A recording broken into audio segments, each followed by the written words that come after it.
Hey everyone, this is me, the Undead Viking, and this is Cosmos, the galaxy building game. Notice I did not say deck building. If you watch my channel for some time, you know that I am not the biggest fan of deck building games. It's just not my thing, though I have found a few that I've enjoyed here and there. But this is not a deck building game. I would categorize this game as more of a tableau builder, an engine builder, and kind of like a competitive card, like almost kind of like drafting game, if you will. This is a game that was sent to me quite a while ago, actually. It was a game that I've almost always had in my my backpack when I would go to, when I was allowed to go to my local game store for game night. This is a game that sits on my game shelf, and when my daughter has her friends over, they'll play it. She asked to play it with me a lot. My buddies asked to play it a lot when we're over. It's one of those things where it's like people always said, "This game's awesome. You know, where can I get it?" And I was just like, I don't know. I mean, this is just one of those things that got sent to me, and finally, just fairly recently, the gentleman that designed the game is going to make this available finally for people to play, and so that's why I'm doing this video now.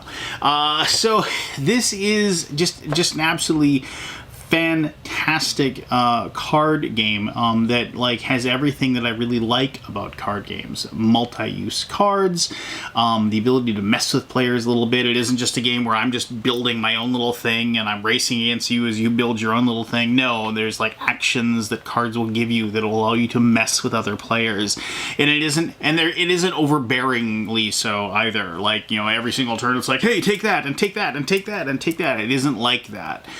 There's just enough to make it feel like you can actually do something to the players that you're up against, and not just oh my gosh, you just got a great card draw and I can't do anything to stop you. Oh my, I don't like that. So anyway, I'm kind of talking about the game before I wanted to talk about the game. So let's just put a stop to that. Let's show you how the game is played. It's super simple, super easy to understand. If people play like card games, or they're familiar with these types of games, they'll pick it up in about 5 minutes. Maybe with a brand new player, never played any kind of designer board game ever, it'll take you maybe 10 minutes to teach everything to them, but it is super quick to grasp and understand. But I'm going to show you how the game is played, and then we'll come back here and we'll talk a little bit more about Cosmos. Alright, so here's Cosmos. I'm going to show you how the game is played. Now, I'm just going to show you one player's hand. This isn't a solo game. It is a competitive game in which each person is trying to basically make the best solar systems that they can place in front of them in comparison to the other players. There is a game end condition. There isn't a certain number of turns that you're going to run, and the game end condition is actually drawn from this deck right here. We'll just take the top card. We'll look at the card here, and the card will tell you exactly what the game end condition is. In this case, it says control 3 nebula cards. When you control a card, it's in front of you. Basically, you're creating parts of the galaxy that all of you are a part of, and the stuff that's in front of you is the stuff that you control. You're part of the galaxy you control. But anyway, this one says you control 3 nebula cards. If you're able to do that, you will gain 3 victory points for being the first person that does that. Then the game's over. There isn't any sort of okay, everybody gets one more turn or anything like that. It's just the game's done, and you're going to figure out how many victory points each person has. So you're just going to take this, you're going to leave it out there so everybody knows that it's there. You take the rest of these cards, you ditch them, you won't be using them for the rest of the game. Each person's going to get 5 cards. After you get 5 cards, you will, there's this giant deck. This deck is huge. It's got a ton of cards in there, so I love that. I love the fact that, this isn't a game where, there's 50 galaxy cards, and after you get through them, reshuffle and do these whole things. The fact that, you probably won't even get through all of them, even in, a 4-player game. So, but you are going to put out 5 cards in a row like this, and and then the 6th card is there. This basically is the draw pile that the players are going to be able to choose from on their turn. I'll talk about a turn here in just a moment. But there is the nice thing is that on you can't tell what the card is, so it's kind of a random draw type of thing, but you can have an idea what it is by the symbol that's on the back of each one of these cards. The backs of the cards like kind of tell you the type of part, or at least the type of resource those particular cards, if you place them in front of you, will produce for you, and so you can kind of tell by the color. And it whenever you do take a card, so let's say like I drew this card on my turn, you replace it like so, and so you're always going to be you know, like refilling as it goes along and on the player's turn. So just keep that in mind. All right, so I dealt 5 cards to myself. Just, you know, let's see, we have a yellow star card, a magnetic nebula card, which is good, right? I mean, ooh, a cloud nebula, ooh, a sparkling nebula, a cloudy nebula, and a magnetic nebula. So I have 3 cards that I can, if I can get them out there, then I could, claim victory. However, the big thing is that it is very tough to get cards in front of you because of the fact that the number that's in the symbols that are in the top left of each of the cards tell you exactly what needs to be spent be able to put that card in front of you and make it part of your controlled part of the galaxy. So if I wanted to play this yellow star card, and star cards are good. For one, they're worth a lot of victory points. As you can see, this one's worth 6 victory points over here. For one, they're worth a lot of victory points, but also they allow you to put planets in orbit. And you can see this one has these 2 rings here. It might be a little tough to see, but you can have like 2 planets that would be going around this particular star. And those planets then would be worth points and so on and so forth. So it has special ability. It says here rock planets in this system are worth an extra 3 victory points. And then there's this little thing down here. All these cards that have like the dark part on the bottom of them, that if you discard that card, you can gain whatever this gives you. So like this one would give you 2 resources of any type that you want if you discarded it. This one actually says steal 2 cards from opponent's hands. And so they have different powers and different abilities that if you discard those cards to gain those. You can also, like you can spend cards, to like for what they're worth or whatever. Like you can see those, you can spend them to get those resources as well. There is a final way you can get resources. I should mention that like you discard cards face down just to get the like resource that's on the back of them. So that if I discarded this card face down, it would give me 1 rock or 1 brown resource. Some things like we had that card, the yellow star card, like if you discarded this one face up, you can get 2 of any kind that you want. Also, once you have cards that are in play in front of you, at the very start of your turn, if they don't have a token on them, and these tokens are dual colored, but they don't have to be. That's just the way they are. They don't signify anything special. You will place a token on the card showing that is the equivalent of the resource that it represents. All cards can only have 1 token on them at any one time unless you have something that'll break the rule, but for the most part that's the case. But like later on, as I'm playing the game, if I had this star in front of me and this token was on there and I needed a green resource, I could spend that as a green resource and turn that back in. And that's where a lot of your resources are going to come from once you have built up your tableau that you have in front of you. All right, so now one of the things also I love about this game, multi-use cards. There's all kinds of things you can do with this card. Do I hold on to this card and try to place it down in front of me so I can build up my galaxy? Do I use it for the special ability? Do I discard it like this to get the resources on the back? All kinds of options as far as those are concerned. I should mention planets. Planets have to be placed. Like a lot of these cards, like these nebulas, you just place these in front of you. And like nebulas will have special powers as well. Like it says like sacrifice this card to gain 3 red resources, or put a rogue planet you control in orbit around a star you control. So planets can be placed into your, if you don't have a star, you can place planets as a rogue planet, but when you do, you have to turn them on their side like so. And when you turn them on your side, you can actually see here that this is that it's worth -4. So it's like, it actually is worth less, it's worth negative points if it is a rogue planet. But sometimes you can get cards like that one where you can discard it, where you're able to place that into a star. So you could place this in front of you, and then later on you can get it moved into an orbit around a star you control if you control a star later. The neat thing about rogue planets are, when you play them like this, if you know, and you still have to pay the cost to play them, you can place them in other people's tableaus, actually like kind of ruining their star system or whatever, their portion of the galaxy, and giving them negative points. So something that you can do with those cards as well. So planets are really cool like that. Basically, at the beginning of your turn, if you have cards in front of you, like I said, you would take tokens, put those in. That's the first thing you do at the beginning of your turn. I'm just like kind of showing you the very beginning of the game, so I don't have any cards in front of me. After that's done, you get to draw 2 cards. If you have 1 or 0 cards in your hand at the beginning, you can draw 3 cards that are in there. So you just get to draw 2 cards. You don't have to pay for them. You can just, but you can kind of look at what you have. You can kind of figure, oh, I really would like this or that or whatever. I'm really looking for more star cards, or let's take this blue card, and then we see here it is a gravity well, so it's an anomaly card. So and there are tons of these different types of cards. Like this says, return this card to your hand during your turn to make any rogue planet orbit a star you control. So this is like one of those abilities to get rogue planets back in our hand. So here we have, and that one, it's like, I think it would cost 3 yellow energy and 1 dark energy to place a gravity well in front of me. And if I discarded it, I get a dark energy, and it's worth 3 victory points if I have it. So let's take that one. And remember, we're going to take this card and we're going to place it into there.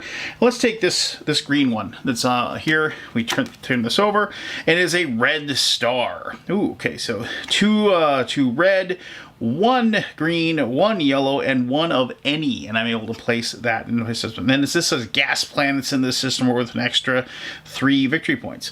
And like, it has a reaction ability, which I'm kind of glad. I didn't even set that up. Usually I set it up to have that, but here's a reaction ability where if I discard this, then it has this little symbol saying that it is reaction. So if another player does a discard ability that I don't like, then I can play this to discard, like to stop a discard ability. So okay, after I've done drawing my cards, now is when I take the time to build up my tableau in front of me, if I can do so. So here's where I'm going to look at all my cards, and I'm going to see, is there any way that I can get one of these star cards into play? Because once again, they're worth a lot of victory points, and having those in front of me. Or do I want to maybe just get one of these Cloudy Nebula cards into play? So like this one would take 3 green.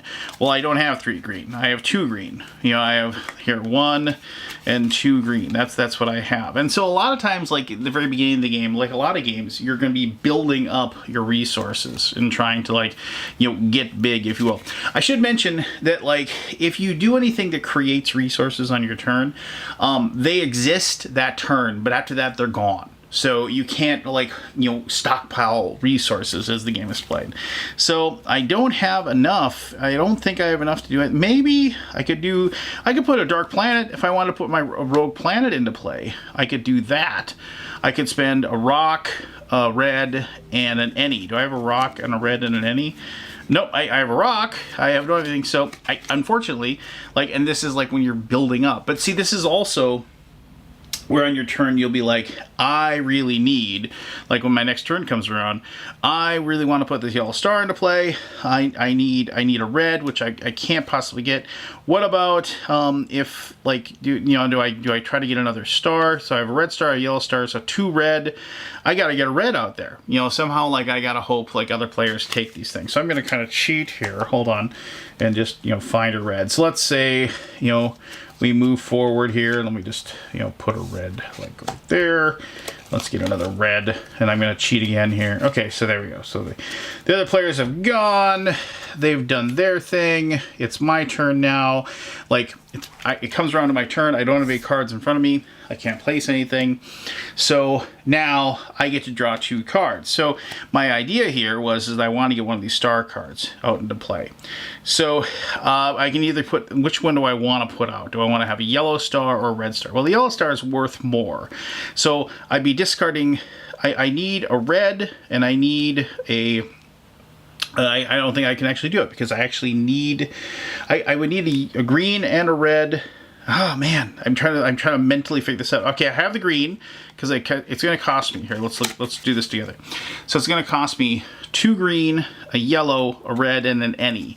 So I have my yellow here, which kind of stinks because it's a nebula, but I wouldn't place these face down in front of me just yet.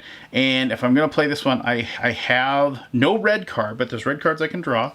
I have a green, which would take care of that. And then, like, let's say I was going to spend this Gravity Well as my any. So on my turn, I would take this green, and this would be a rock planet, which, oh, I'd be kind of upset if I had to spend that, but oh well. We move this over here, and we just have, so I'm going to take this red one and another rock planet. Oh man, that stinks. But you got to get started somewhere, right? So there is my 2 green, my yellow, my any, and my red. And then I would present this card to everybody, and I would say, I'm going to put this yellow star into the portion of the galaxy that I control. Oh, and I didn't do this. I need to place that over there. I was so excited to get my yellow star into play. So now I have a yellow star into play. And this is why people, like a lot of people, and I've explained this game, they're like, isn't there a hand size or anything like that? Nope, you just get to keep drawing cards. They're like, well, it seems like you have 1,000 cards. It's like, no, because you're constantly spending your cards to be able to place things in front of you, like so. But now I've got a yellow star, so the next time it's my turn, I can go ahead and place them there, meaning that I now have like kind of an economy here. I'm growing a green there, and now I'm going to be starting to look at trying to get planets into play. And so if I look at my hand here, I have this dark planet. And so I need a brown, and I need a red, and I need an any. Well, I have 2 browns in me, so on my turn, I would take, this red, and here's a charged asteroid, which I'm not going to keep, but I'm going to have it, so I can spend it. Then we replace that one with that one. Let's take this green one to see what it is. Oh, it's a blue star. Well, that's good. That was a good draw. Now I can hold on to that, and then come to my next star. But now on my turn, what I'm going to say is I'm going to play this dark planet, and I'm going to put it into orbit around my yellow star.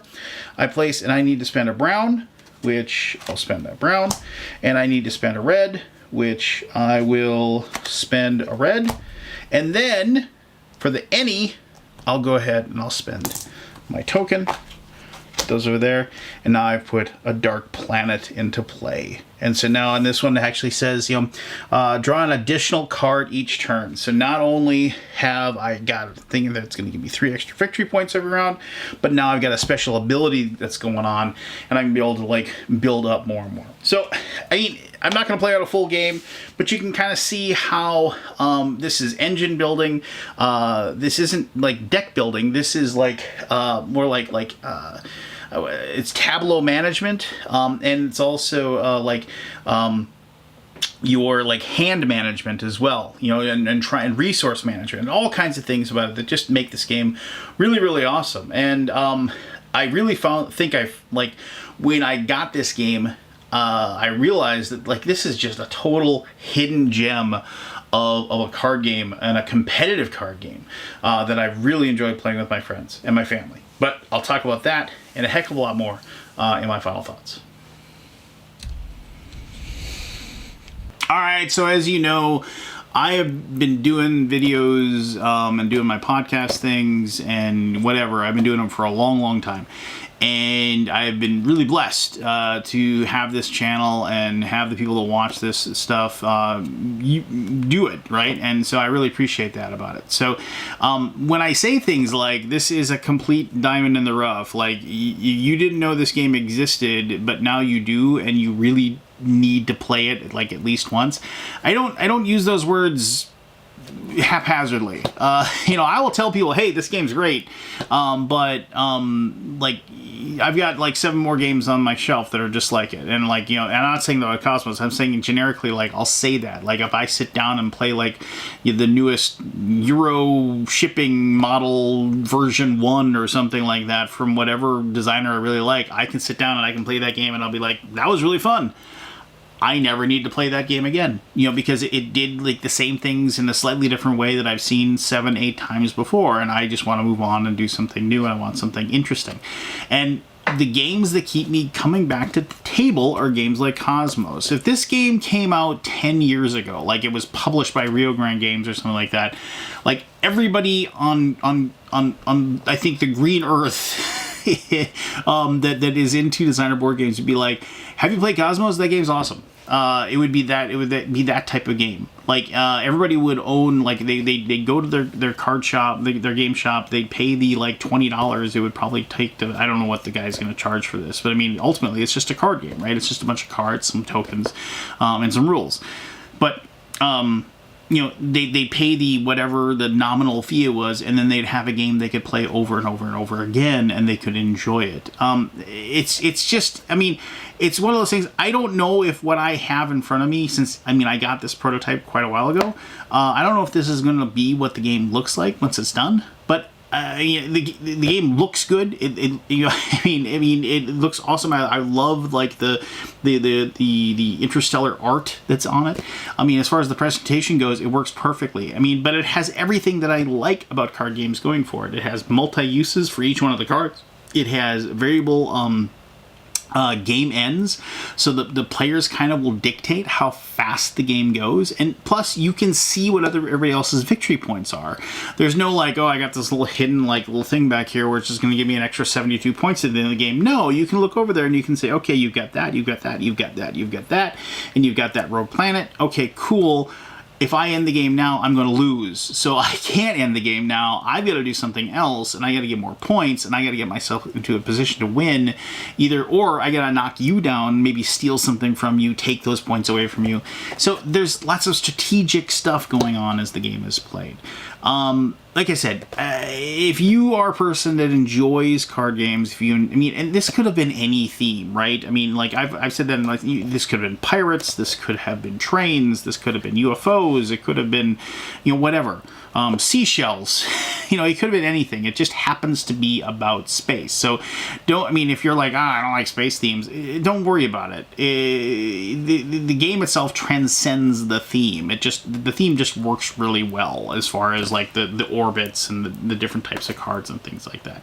But like I said, if you can somehow like track down a copy of this, or like I don't know. I mean, like I know that like the designer and the publisher are going to make this available, and like if they give me a link to where it's available, I will post that on this video as soon as I know. But I would strongly suggest picking up a copy of this. It's something that I'm super glad I own a copy of, that I can play anytime I want, and pretty much everybody that I've shown this game to has said, that was really fun. I really want to play that again. Let's go. So there you go. That is Cosmos, the Galaxy building game. If you have any questions about it, ask away. Happy to answer those as best as I can. As always, well, one, be the best version of you can possibly be. You know what? The universe needs it now more than anything. But also, if you could, I'd really appreciate it. Hit the whole like button, hit the whole subscribe button, do the things, the things with the things, and you know, I'd appreciate that. Yeah, and just stay tuned for more videos about games, about podcasts, about RPG stuff, the whole 9 yards, the things that I do, and hope you enjoy it. All right, take care. Bye-bye.